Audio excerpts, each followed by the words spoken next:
સાબરકાંઠા જિલ્લામાં ભક્તિ અને આસ્થાના નામે મોટી છેતરપિંડીનું કૌભાંડ સામે આવ્યું છે। ઈડર તાલુકાના દરામલી ગામમાં હરિદ્વાર કથા યાત્રાના નામે આયોજકો દ્વારા 350 થી વધુ શ્રદ્ધાળુઓ સાથે ઠગાઈ કરવામાં આવી હતી।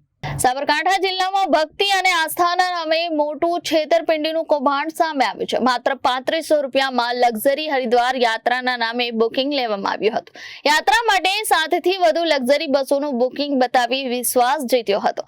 આયોજકોએ 1 નવેમ્બરથી 10 ડિસેમ્બર સુધીની હરિદ્વાર કથાના પેમ્પલેટ દ્વારા વિવિધ ગામોમાં જાહેરાત કરી હતી, પરંતુ જવાના દિવસે એટલે કે 1 નવેમ્બરે ઓફિસ બંધ મળી આવી અને આયોજકો કિશનભાઈ અને લાલભાઈ ફરાર થઈ ગયા હતા। ભક્તોને ખ્યાલ આવતા તેઓ જાદર પોલીસ મથકે પહોંચ્યા અને ફરિયાદ નોંધાવી હતી। પોલીસે હવે આ ફ્રોડ અંગે તપાસ શરૂ કરી છે।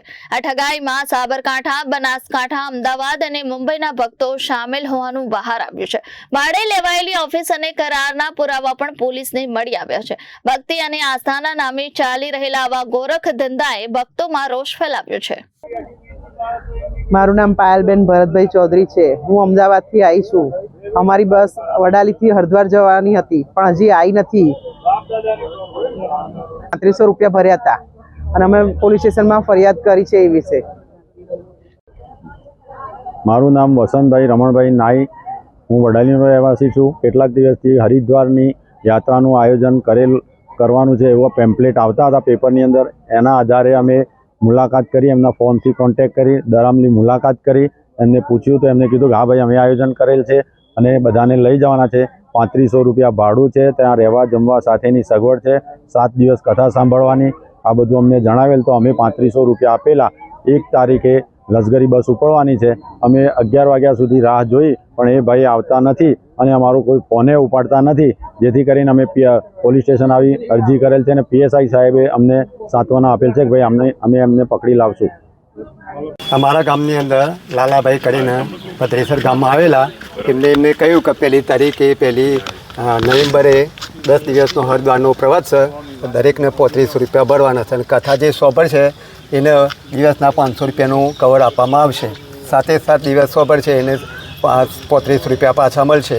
અને અમારા ગામમાં આવી અને રામદેવપીરનું મંદિર હતું તો એને બધી અમારા પાસે જે 17 જણા માણસો હતા એ 17 માણસનો રકમ લઈ ગયેલા છે અને આજે 1 તારીખે આવવાના હતો, પણ હજી 1 તારીખ સુધી આવ્યા નથી। 12 વાગ્યા સુધી મેં વાટ જોઈ પણ કોઈ લોકો ના આવ્યા, એટલે અમે અહીંયા જાદર આવેલા છે બધા। કેટલા ગામોથી જોડાયેલા? ગામો લગભગ 15 થી 20 ગામો સાથે જોડાયેલા છે। બધા ગામોને એમને કહ્યું કે અમુક ગામની આટલી બસો છે, અમુક ગામ આટલા માણસો, એ રીતે અમને વાત કરતા હતા, એટલે મેં પણ જોડાયું। શામળભાઈ પણ માંગ શું છે?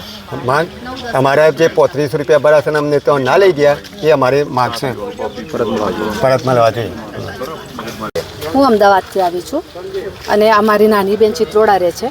મને પેમ્પલેટ મળ્યું એટલે મેં એને વાત કરી, એને ઓફિસમાં તપાસ કરી, મને કે બેન સાચું છે। પછી અમારી મામાની છોકરી બોમ્બે રહે છે, એ બી કે મારું બી નોંધાઈ દે, એટલે હું 9-10 ચિત્રોડા આવી હતી અને અમે 9-10 ઘરે પૈસા લેવાયા હતા અમારા બી।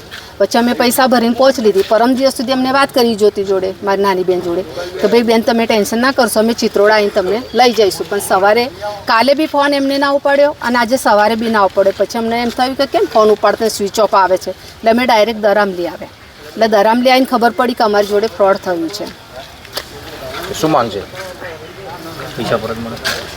પૈસા અમારે પરત જોઈએ બસ।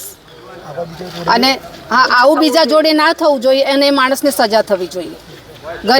ગરીબોની જોડે આવી રીતે ચેડા કરે એ ખોટી વસ્તુ છે। શું નામ તમારું? મારું નામ હંસાબેન મગનલાલ રાવલ। અને અમારી નાની બેન એના પૈસા તો જાય ને કેટલું દુઃખ થાય, તો આવું બીજા જોડે ના થવું જોઈએ એમ મારું મતલબ એ જ છે કે બીજા જોડે ના થવું જોઈએ આવું।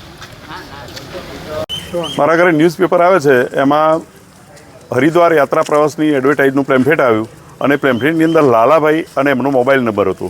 તે નંબરથી કોન્ટેક કર્યો એટલે લાલાભાઈને કહેવું થયું કે તમે અમારી ઓફિસ દરામલી છે, અંબિકા કોમ્પ્લેક્સ 13 નંબરની દુકાનમાં, ત્યાં આવી જાઓ, આપણે રૂબરૂ વાત કરીએ। તો 1/10/25ના રોજ અમે ત્યાં રૂબરૂ ગયા તો લાલાભાઈએ બધી વાત કરી કે ભાઈ 3500 રૂપિયા ભરવાના અને એક સવારે નાસ્તો, બપોરે જમવાનું, સાંજે જમવાનું, અને ત્યાં હરિદ્વાર 4 જણ વચ્ચે એક એસી રૂમ તમને મળશે અને રિટર્ન પાછા તમે 10 નવેમ્બરે અહીંયા આવશો। આ રીતે એમણે અમારી જોડે વાત કરીને જો તમે 7 દિવસ ત્યાં કથા સાંભળશો તો તમને 3500 રૂપિયા રિટર્ન મળશે। એટલે મને ડાઉટ ગયો, એટલે મેં પૂછ્યું કે ભાઈ આ કઈ રીતે? તો કે અમને 21 લાખ રૂપિયા આ કથાના આયોજન માટે ડોનેશન મળેલું છે અને એ ડોનેશનમાંથી અમે આ કરીએ છીએ એટલે આ મફતમાં થઈ રહ્યું છે. તો પછી કે અમે કીધું કે આ ફરીથી અમે આવીશું કે ના તમે જો આજે ભરી દો ને તો તમારા બસમાં આગળની સીટમાં નંબર આવે. તો અમે 4 જણાએ 3500 પ્રમાણે 14,000 રૂપિયા કેશ આપી અને આ પાવતી અમને આપી અને એ પ્રમાણે અમે પૈસા આપ્યા. પછી કોન્ટેક્ટમાં રહ્યા 30 ઓક્ટોબર સુધી કોન્ટેક્ટમાં હતા.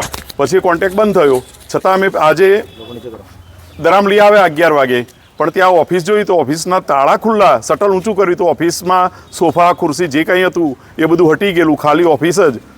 અને બસ કે કશું જ નહીં. બધા અમારી જેમ બીજા 2-5 બધા પેસેન્જરો ભેગા થવા માંડ્યા. બધા જોડે આ ફ્રોડનો અનુભવ થયો. એટલે પછી અમે જાદર પોલીસ સ્ટેશનનો આશરો લીધો કે કંઈક કરીને અમે આમાં ન્યાય મેળવીએ.